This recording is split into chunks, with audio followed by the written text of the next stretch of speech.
Here we go, kids. We're into October, into the October Horror Fest. And today, I got a fun little movie for you called Drag Me to Hell.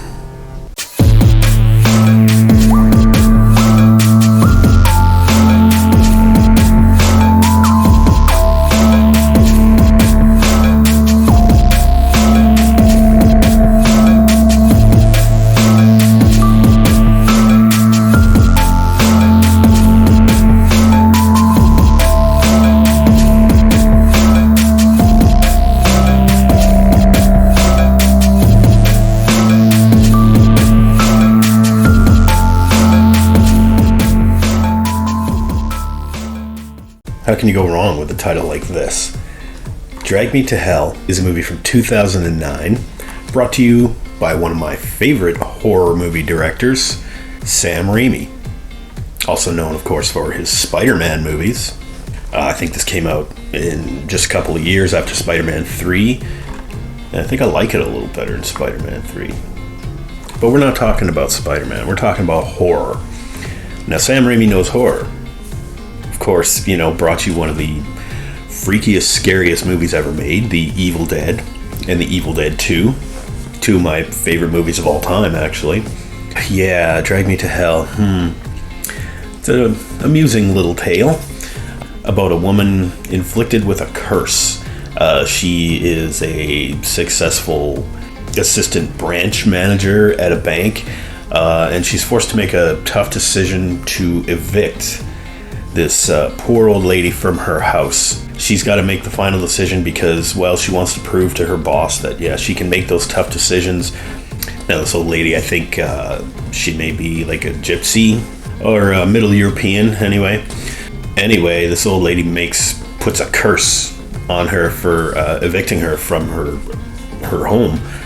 And although, of course, our main character feels bad about it, she still goes through with evicting the old lady.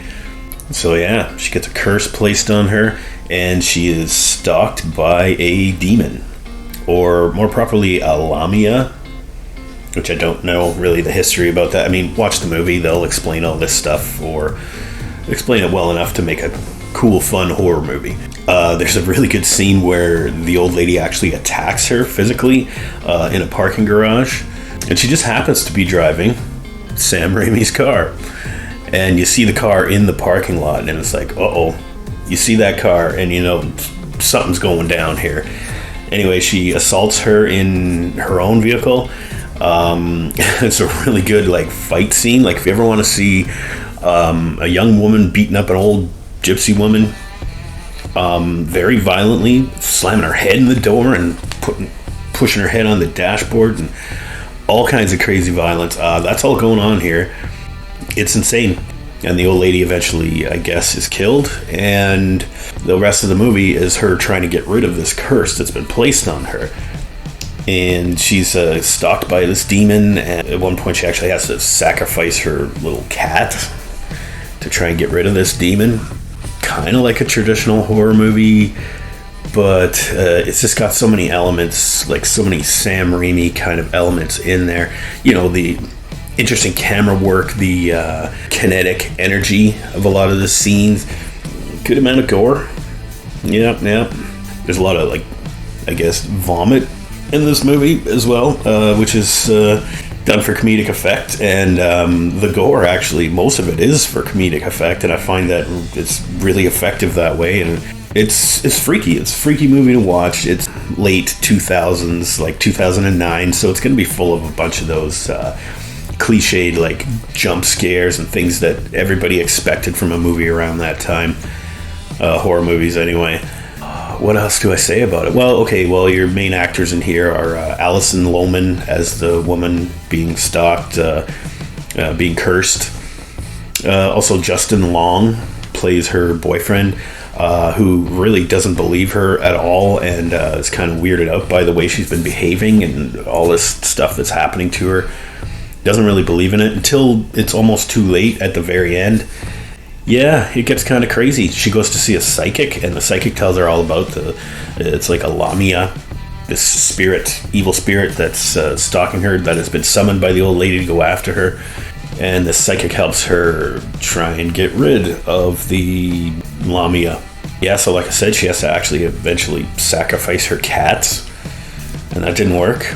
And it's really tragic because it's this cute little kitten, and then she ends up like freaking stabbing it to death. And hey, what can you do? Sam Raimi, right?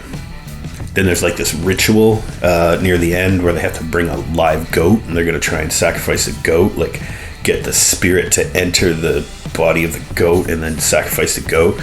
And then so you end up getting like a evil talking goat in there, and it's fucking hilarious.